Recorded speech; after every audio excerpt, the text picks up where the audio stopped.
where you born? I was born actually in Penang on the Australian Air Force Base in Malaysia. So technically, I'm not actually a migrant. I'm actually an Australian citizen by birth. So you are a mix of two culture. Yeah, pretty much. Though I like to think of myself as a banana. I'm yellow on the outside, but I'm white in the inside. I was diagnosed with what's called moral injury. And moral injury, I felt like, the best way to say it is like no one gives a shit about what happens in the world. But I did.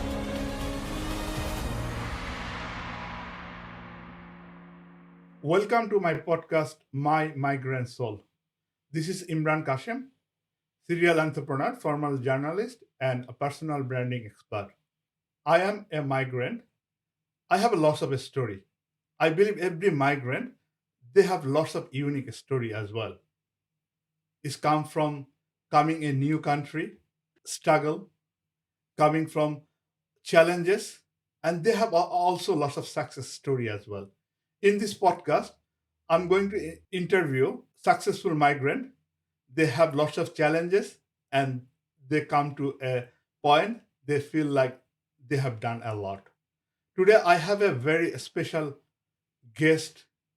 I know him last 2 years, and as we talk, we discover lots of things that I don't know.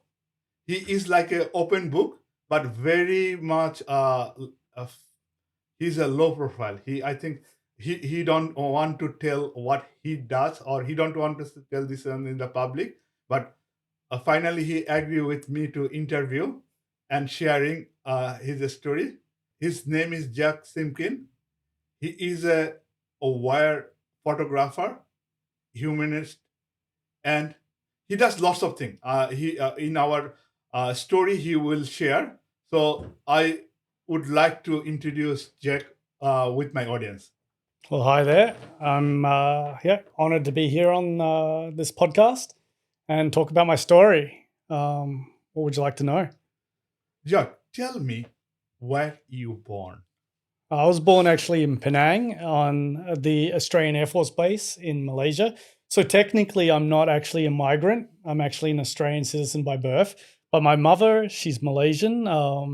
She had a very wonderful story of where she met my dad. My dad was in the Air Force, in the Australian Air Force, and my mum was the export manager, having to bring in the goods and stuff for the Australian Army into Malaysia. And my mother would be the sign off on the yes and no on whether or not the Australian government could actually bring those into the country. And my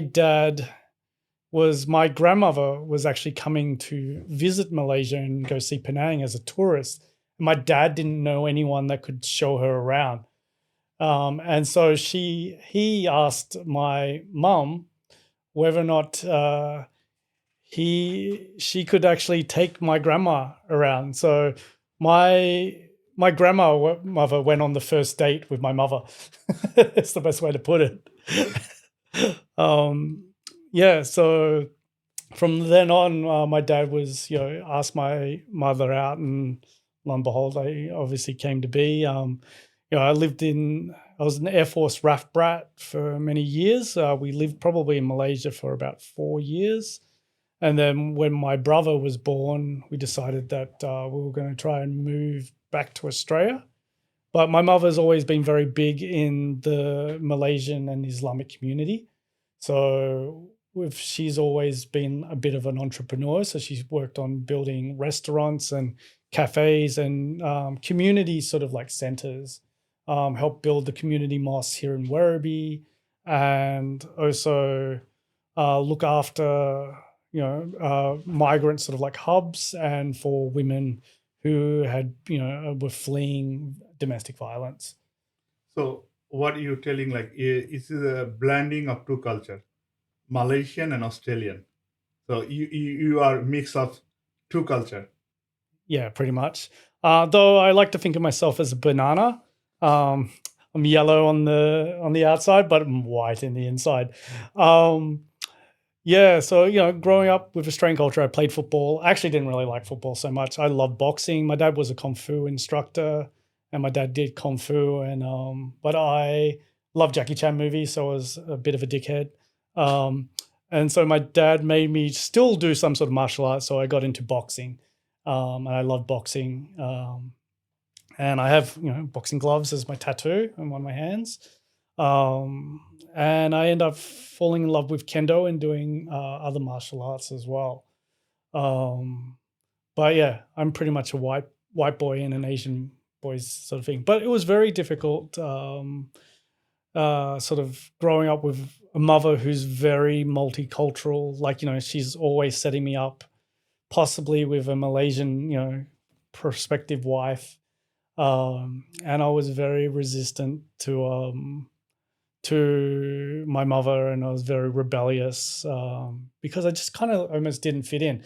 But then I did sort of fit in, where my dad sort of like instilled into me, being proud of who I am. And I just hated, like, during my time when I grew up, there was a lot of bullies, and I hated bullies. And the one bonus of having martial arts skills is you know how to defend yourself, and you know how to defend other people like you. So I identified with Asian kids. In fact, most people thought I was Aboriginal, so I defended the whole Aboriginal sort of community as well. So uh, I was always up for fighting. I could go on to many, many different stories about this. Yeah. But I have a sense of justice and a love for community and different cultures, and that was really instilled from my mother, and her ability to work with the multicultural sort of community. So I worked a lot in the Footscray Community Arts Centre. Well, my dad, after he left the Air Force, we lived in Footscray for a short time, and then we were homeless for a short time as well, before my dad was able to cash in on his veteran affairs sort of benefits and get a house in Hoppers Crossing in Werribee.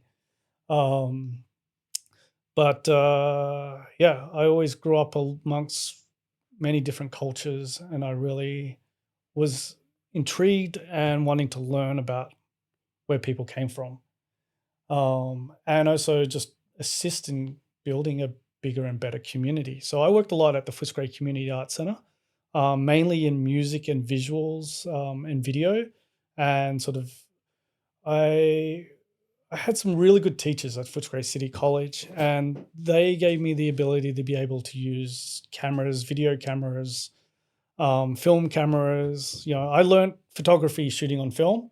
If I hadn't really sort of said it, my main profession is as a photographer, and a videographer. I studied at film school at Victorian University, and I loved shooting, cultural events and documentaries. Documentaries on social justice was mainly the work that I worked on. And I was very fortunate to have really good teachers. So the first project I ever worked on was for the Shoal Visual Foundation, which was interviewing Holocaust victims, as survivors. And I went from being the camera assistant to being the camera operator, because it was a volunteer position and no one really wanted to do the job for free. But I was so probably enamored by the amount of like cakes that I was getting and fed with. There's these beautiful like Russian sort of honey cakes. They're fucking delicious. And it was like, you know what? Come and do that. And my teachers would just sign me off. Like, I had like the perfect attendance for high school, even though I was probably not at high school for most of the time. So apart from the whole English and sort of writing and studio art sort of thing, they just all signed me off. The only parts that I kind of failed at was mathematics and advanced maths, because my mother, she really wanted me to, as all Asian parents do, be good as being a doctor or an engineer or something like that. So, for a short time, I really excelled in mathematics and algebra. And then I had a taste of photographing homeless people living in the streets in St Kilda. And I realized this was something I wanted to do and pursue. I stayed up till like 1 a.m. in the morning. I hung out in the Gatwick house, which was like literally, I think it was like you could stay there for $5 a night. And I photographed, I guess, the people in the most hardest of times. I got stabbed with a beer bottle by a homeless Aboriginal guy when I was about 16 years old while doing those photos because he didn't want me to photograph him. I didn't understand it at the time. But, but it instilled something with me where I wanted to learn about cultures and people and society. And it took me on this great long sort of like voyage of adventure. I had my own film company. It was called Dork Films. I did mainly music videos. I also did a lot of videos for community centers and for PSA sort of like advertisement. And the tsunami happened in Banda Aceh. And I remembered things that I love, like people like Steve McCurry and James Natchaway, and I really wanted to be a photojournalist. And it's a really hard thing to sort of get into and be able to pursue, especially when you live in Australia, because Australia is very, very enclosed from the rest of the world. I will come to your that part, but before we go, because you was talking about your childhood, to growing in a like Malaysian Australian family child, how was your schooling and your childhood life? My schooling and childhood life. I was a bit of a nerd, as most Asian kids are, but I grew up with so many white kids, so most people just assume had a very easy upgrowing. But I got into a lot of school fights. I didn't really fit in. Being Muslim, I didn't really fit into. My mother sent me to Islamic school, and I just didn't fit in at all. It was one, not being able to speak Arabic properly, and then at the time the teacher hit me with the cane. And I told him, like, you hit me again, I will promise you I will hit you back. Obviously, saying that, you're going to get hit. Anyway, I turned around, my hand caught the cane, I pulled it off, and then I swung it. I hit him straight in the face, and I cut him from here to here. He still has that scar to that day, and he's still at Werribee Community, Werribee Islamic School. But I don't know if he teaches anymore. But I remember my sister had him as his teacher, and when he called out her name and saw the last name, she knew where who her brother was. That's something to remember from. But you was a dropout, isn't it? I wasn't really a dropout. I finished school. I finished school actually when I was 17. So I was actually an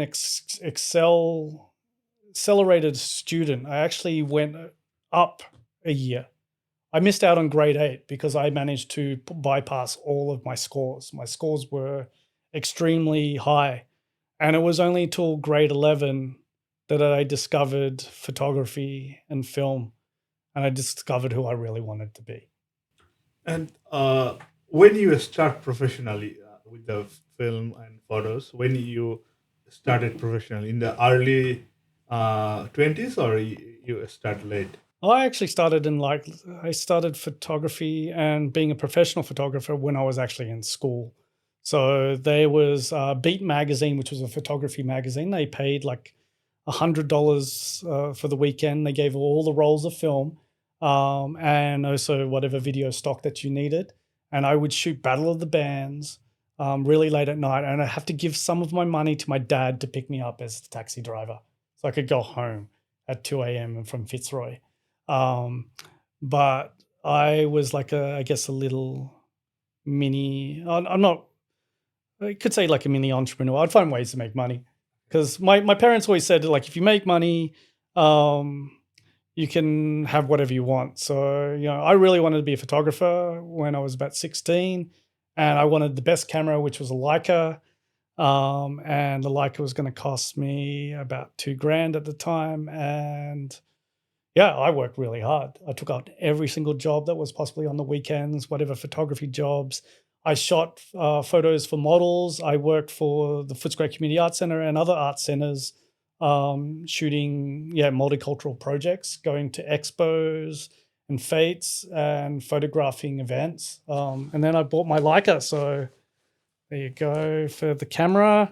There's my Leica to sort of, issue it. I ended up being a Leica ambassador when I became 30. So now I don't really have to buy Leicas at full price. I think the ideal you have all are using Leica. I think that also inspired you to go to Leica. Leica was a great camera. I think it's simplistic and sort of thing, but I noticed that a lot of war photographers use Leicas, and a lot of journalists use Leicas, and I was just really obsessed with the idea. It's like, I need a nice, beautiful camera. I want the best camera. Leica's the brand. I'm going to get it, and I'm going to do whatever it takes to get it. And what makes you to move to other countries and taking photos and taking projects? What was the time? The tsunami happened in Banda Aceh. It was 2004, Boxing Day. About 300,000 people died in Banda Aceh, Indonesia alone. People died also in Thailand and Phuket and various other sort of like small areas. But the most amount was killed actually in Banda Aceh. And my mom's friend, her best friend, actually ran the NGO Salam and Global Peace Mission, which was the Malaysian sort of NGO. So my mom got me a job to be the photographer there. It was hectic. I don't think I was prepared to see so many dead bodies. We just don't get something like that in Australia.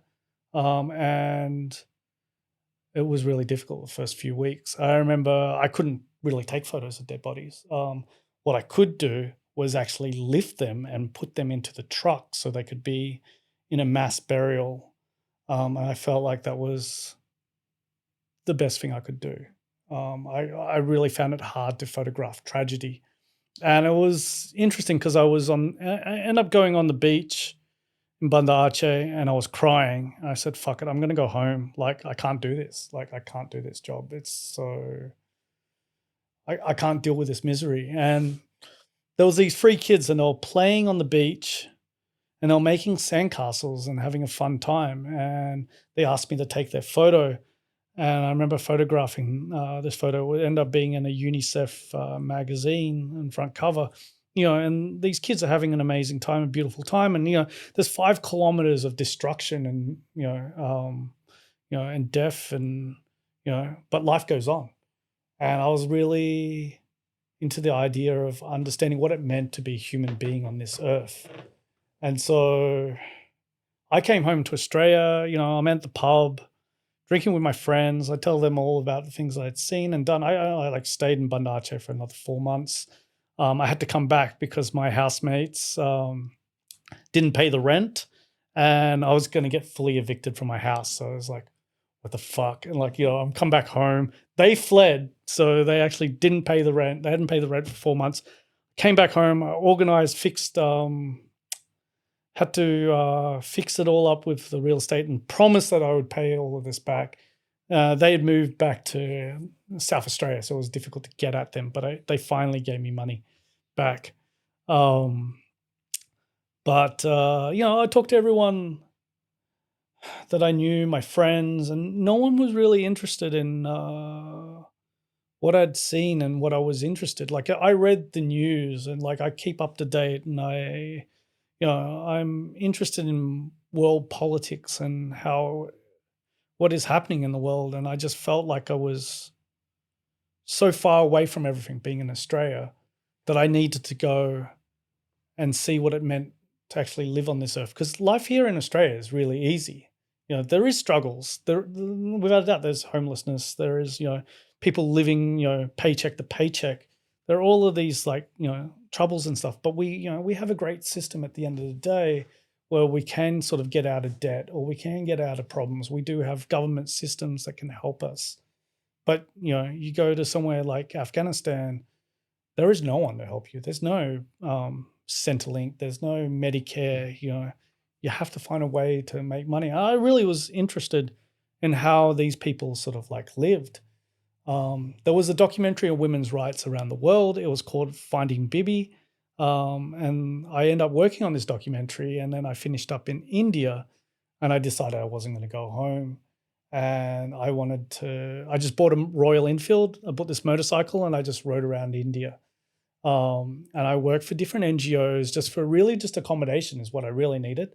And a little bit of money so I could pay for petrol for my motorbike or, you know, but I slept on the streets. I built a hammock, I'd lay around, I find jobs like in Goa, working as a DJ and a VJ, all the way up to Manali, and then I went back to Pakistan. And the earthquake happened in Pakistan. I got a job with an NGO called Muslim Hands, and I was working with them. And I was fortunate enough to go see K2 and go all over Pakistan with this NGO.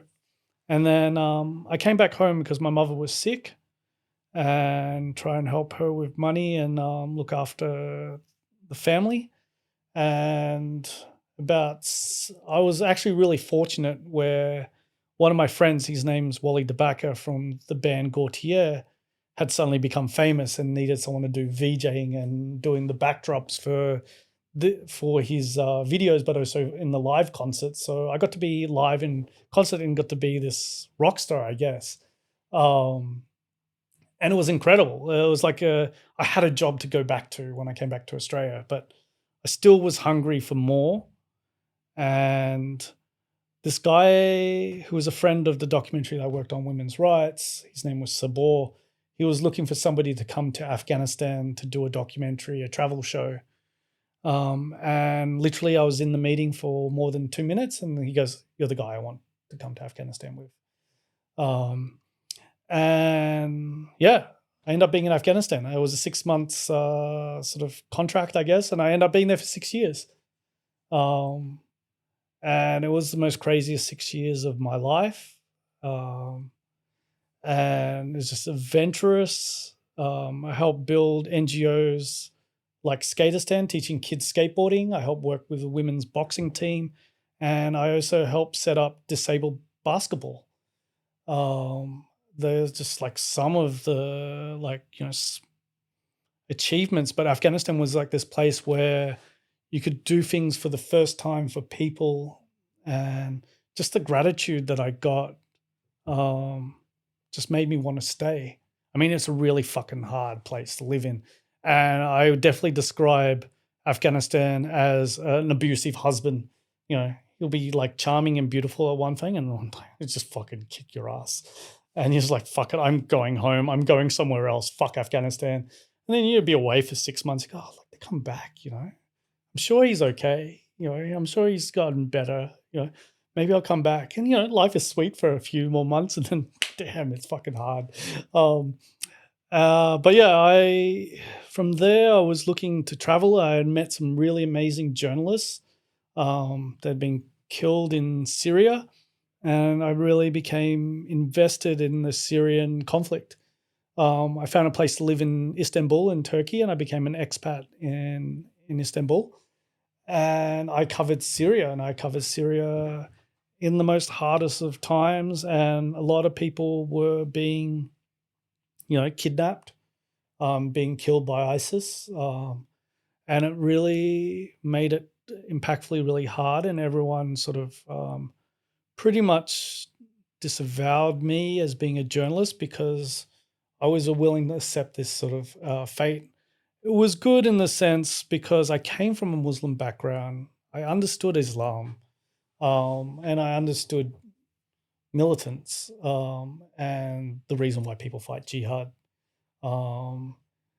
And it made me have, well, it was protection. Like, I had Al Nusra Front come to my place that I was staying at. There was 20 of them. They were armful to the teeth. And the main sort of like leader, he could speak English. And my fixer at the time was passed out asleep. And, his whole sort of like, next to his desk, is his cigarettes sort of like butts and stuff. And it's just like this massive taboo. Like, it's like, fuck, we are really fucked. Like, I'm about to be kidnapped and probably, spend a long good time in thing. And then he came up to me. He's like, oh, I saw you, running around in Aleppo, and you were, photographing people, getting killed by the bombs. But then you also stopped having the camera and you started helping people, and then you put them into the ambulance, or you choose who, you're helping the civil defense. And then when there was prayer time, instead of taking photos, you actually sat in prayer, and you listened to everything that was to be said. Um, and we looked at you, and we've been following you. And we thought, actually, you know what? You can stay. So welcome to Syria. Yeah, I'm probably shitting my pants. And I was really thinking I was going to be like in prison for several years or beheaded, one of the two, sold off to the best price. And I covered Syria till it was so difficult to keep on going. And then when it became difficult to cover um, the rebel side, I covered from the Kurdish side and the Kurdish struggle.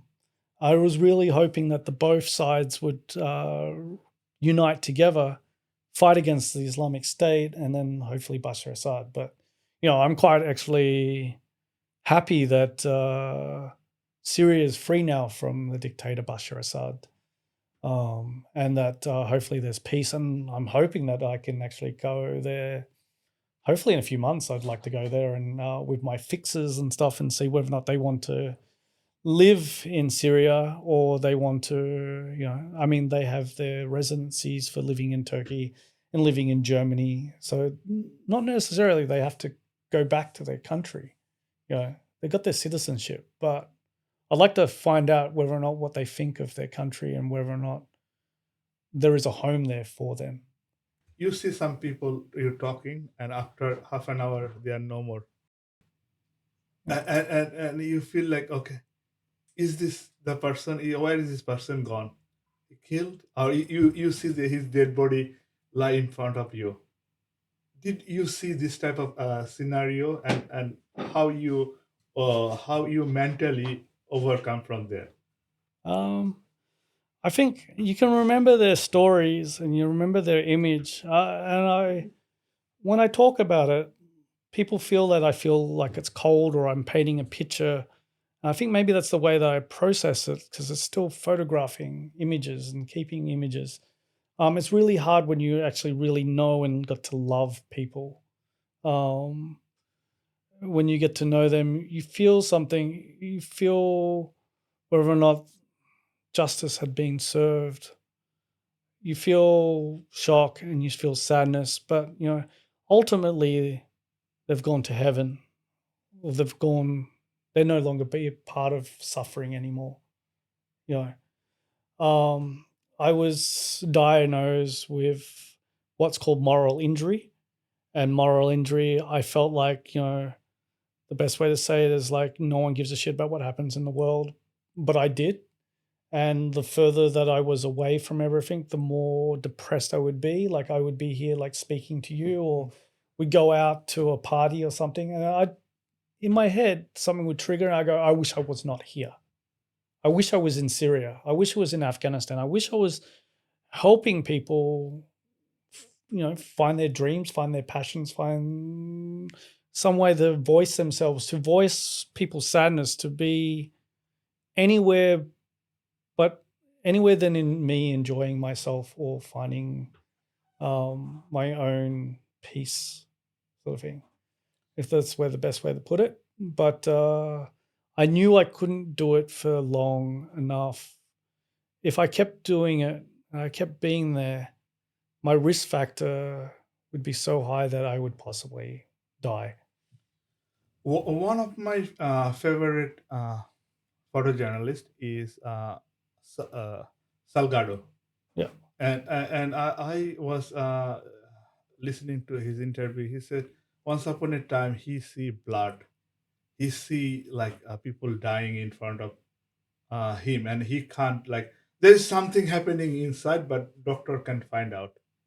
and like he see that in Congos and Africa conflict, and it takes long time to come out from that, that you see that trauma and everything, and sometimes it impact your personal life.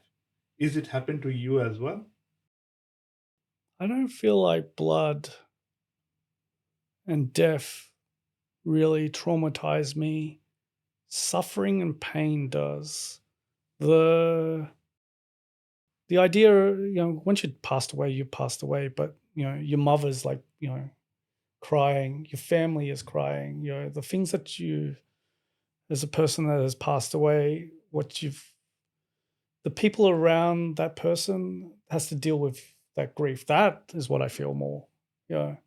Who's going to look after the family after the father has been killed by a barrel bomb, or being killed or executed by uh, an army, the opposing army. That's the really hard bit, and that's the hard reality, and that's the things, the trauma that you probably take away the most is was feeling like you couldn't help everybody. Um, Not the blood. I've seen a lot of dead people. I've seen a lot of death, being covered in blood myself. Um, I got shot through my leg. Um, and none of that, I can easily forget that. They're stories. There's stories at the end of the day. But not being able to see people live out their dreams, like the things that sort of hurts me the most was like I had two students from Skaterstan, two kids. One's called Faranas and one's called Fazila. And these two girls, they were like my girls, like I treated them like they were my daughters. Like I paid for them to go to private school and look after them. But, like Faranas, her father had died and her brother looked after her. Was the breadwinner, and like decided to marry her off as 15 years old. And there was nothing I could do about it. I had $5,000 and it wasn't enough money well, it probably was enough money, but culturally, I couldn't, he would not accept my money. Yeah. I had to watch a girl lose the chance to be able to be educated, to have a life, and to be married off at 15. The other girl, Fazila, she was sold off to prostitution. And it took me a long, long time to find her. And I found her. And there's obviously the mafia. They all have guns. They all can come and kill me. But I managed to negotiate my way to talk to her. And I couldn't change the outcome that day. But through some Afghans that I knew, they were able to make some sort of change and get her out of that position and that thing, because I was terribly upset about it. I vocalized it. Um, I have no idea where she is now, but I know that she got out of that situation. But, for the meantime, before that happened, she suffered so much trauma because I could not be there for her. I could not find her. And that's the hard reality, and things that probably make me upset, um, that I wasn't able to change certain outcomes. That's hard to I think process sometimes, and like you go through lots of things. So how many times you think like you are no more, or you come from dead like this much gap? Yeah, lucky enough I'm wearing sunglasses, so you didn't see how sad I kind of felt through my eyes. Um, but yeah, I think trying to feel normal.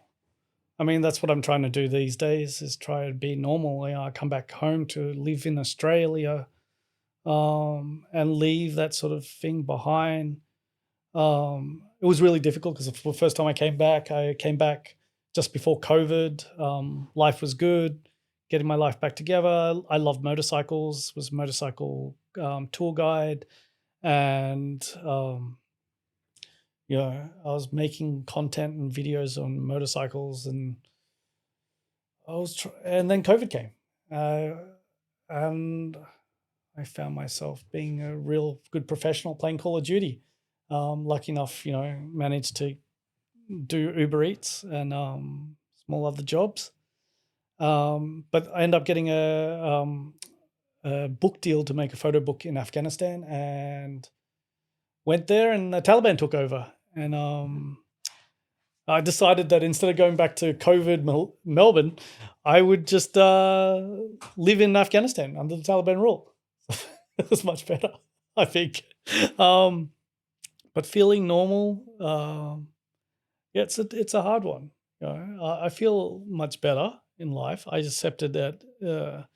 My sort of saying is what it is, and I just accept that there is often horrible things that happen in the world, and you should also be vocal about it. But you also, yeah, I've learned to be a human being on this earth, and I feel still, if I hear words of injustice, or just people that are racist, or just have no understanding what it means to be a human being, I have to school them. You shared other day on the like you was one of the uh, last person coming to the plane from flew Afghanistan with the American troops when American troops left Afghanistan.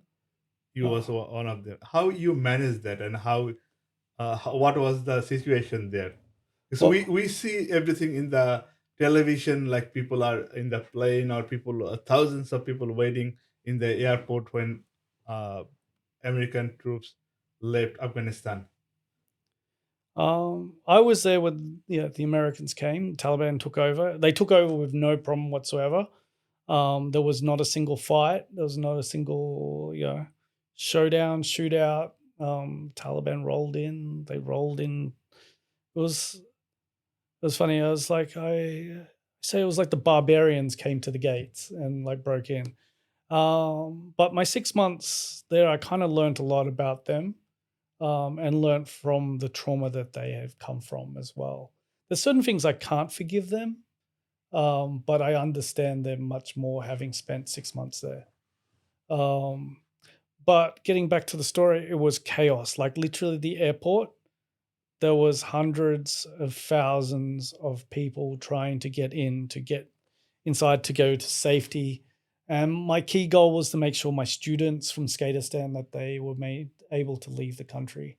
Yeah, I think a lot of people saw the people who got on the airplane and fell off, like, when it started going. They were actually like, Afghan football team, the people who climbed up on that airplane. Like, I feel like they're smart enough to know that, they've been on airplane flights and represented Afghanistan for football. You feel like they were smart enough that jumping on the outside of a plane is not going to save them, but that's how terrified people were. Um, I have followed the migrant crisis, um, even for the Syrians that were fleeing to Germany, having to cross the boats over from Turkey into Greece, and been on a boat with them. Smuggled myself in with the smugglers, and the boat sunk, and I had to help get everybody to the shore because most people couldn't swim. Um, and you know, people people will do whatever it takes to get themselves to safety, to be safe. And that time was a very, very hard time to sort of watch, people not be able to go and find freedom or find safety. A lot of them had to either flee to Pakistan or flee to Iran, Um, but yeah, a lot of people were unfairly, like, treated by our governments who had worked on trying to build democracy, and they didn't make it to flee the safety. The Taliban didn't kill them. They did sort of say, like, everything is forgiven. There was obviously certain Taliban that wanted revenge killing. So, if they had lost their brothers and stuff, they were definitely hunting former soldiers, especially special forces soldiers, and trying to kill them. So lucky enough, a lot of them managed to get to other countries, but it was very difficult times. You're talking about the safety, and like it has some mental thing as well. Like, are you safe? What do you think? You are safe right now? Yeah. Am I safe right now in Australia? Yeah. I'm pretty safe. I mean, the only thing I'm probably don't feel unsafe is like certain areas while driving the motorbike, there are people who do not know how to indicate properly. Well, it's just how to merge. Like I can drive much better in India than I drive here in Melbourne. Do you watch television? Do I watch television? No, not really. I don't particularly watch television. I do read the news. Like read the news and stuff that's happening um, on my computer. The reason But I'm asking you, like, when you see the fighting in Gaza or any other conflict zone, when you see the news, that makes you traumatized, or what you because you experience so many things, you see so many different conflict, and then when you see that, that's why my question is because no, know some of the people they don't see news because if they see news, they become traumatized. no. I watch the news pretty much daily. I read the news daily. I try to keep up to date daily of what is happening. I have opinions. I'm very upset with what's happening in Palestine and the atrocities that Israel is committing. Every Friday, without a doubt, if I am not working, I will be at the rally. I will. I don't particularly probably voice myself, but I will photograph the rally to know to understand how many people still feel upset about what's happening. Because I feel upset about what's happening. I feel like we need to voice. We need to also make sure people in Parliament keep some sort of accountability to be able to voice that we can stop wars from happening. There is a way of stopping wars from happening. Um, you know, and the Palestinian and Israeli conflict, it does need a solution. And the solution is definitely a cease and desist and a ceasefire. I feel like the United Nations don't do enough. And Israel just continues to take illegal settlements in the West Bank, you know, and probably what's happening into Gaza right now is that to take over this like it's like Donald Trump sort of sees it, you know, he sees this wonderful fucking beach resort sort of land. And then also like within the sort of corridor and stuff, you could probably open that corridor and you can get oil shipments coming through that way. You know, it's all about money at the end of the day. But you know, what happens to the Palestinian people? Well, you know, they end up becoming this commodity. What should happen is the UN needs to actually enforce and stop the Israeli government. We actually stop and cease the conflict. There should no longer be Israeli settlements. They should actually leave the West Bank.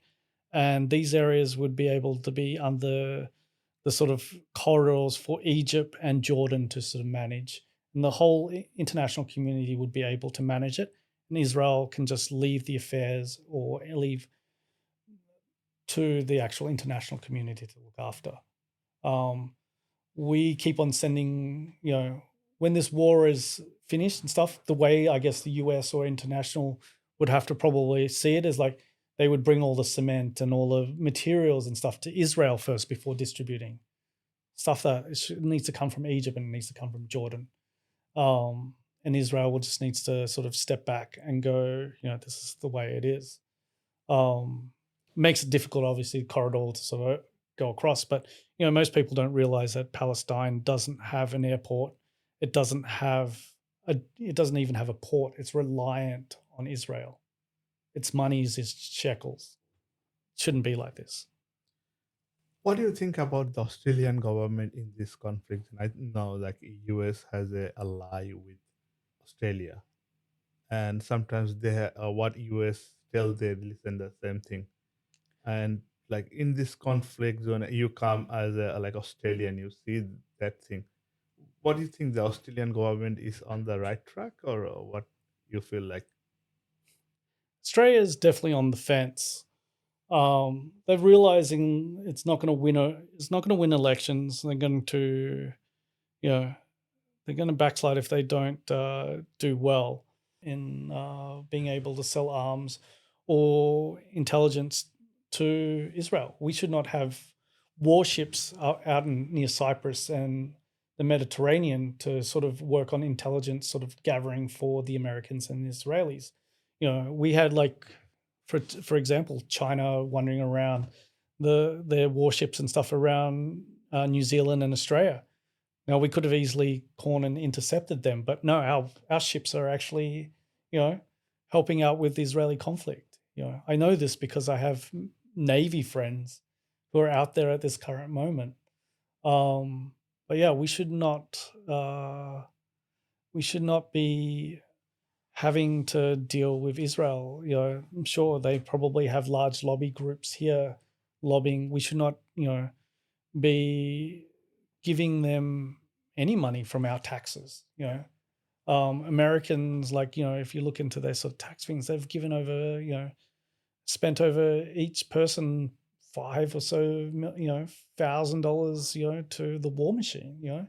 We are giving money to the war machine when we pay our taxes. We should just say no, or we should actually, we break out from the two-party system and we choose people that we want to lead. uh, Apart from this political conversation, let's divert it to in a different angle. Is what is Jack currently doing? Any project, anything that excite you, or anything that come from your past experience? You're doing something big. Yeah. So I came back home from Afghanistan, and I got a job with a business sort of life mentor. His name's Aaron Sansoni. I work for him. I work in his branding and content. I work, as a branding and content sort of specialist. Still a documentarian. Still make movies. And yeah, I decided that I will live back here in Melbourne and work on making a movie and work on making my photo book. It's been my lifelong dream to do a photo book. That's my own book and talking about my adventures in life. And best way to say it is I'm almost there at finishing it. The really hard bit was I wanted an ending. I think I wanted somebody else to write my book and come again and look at all my, terabytes and terabytes of pictures. I've got like 40 external hard drives of photos. I feel like someone else should have wrote my book. I feel like I, should have gone out like in a blaze of glory, like in Blood Diamond, just sit there and thing and just call out the person I love and say, I'm really sorry, and die my feelings and wounds. And, but alas, no, I'm living and breathing. There's always still adventure in me. And as much as I'm getting older and I don't move as well, I will never say no to what could be the craziest adventure of my life. Where do you want to see yourself next 5 years? Next 5 years. Next 5 years. Well, I have one daughter. I met her mother actually, and I guess I actually have two daughters. But one of my daughters, she's almost going to be 18. And I promised her when she's 18 that I would take her on a round the world trip around the world. And even if it just takes a whole year, she wants to see some of the places unknown. She wants to go to Afghanistan. She wants to go to Iran, to Egypt, to just see, I'll do that for her. So that's my dream goal. Also finishing the book. Also finishing the book. I'm hoping I can finish the book in July. All right, no, that's great. I happy and thank you for sharing all this. I think, dear listener, you will learn lots from Jack's stories, and she's such a human that I met. We work together sometimes, and I am very inspired by him. I think this inspire also go to you. And thank you so much, Jack. You find some time, busy time, and spoke to my viewers and having the podcast here. Thank you so much. No, thank you, Imran.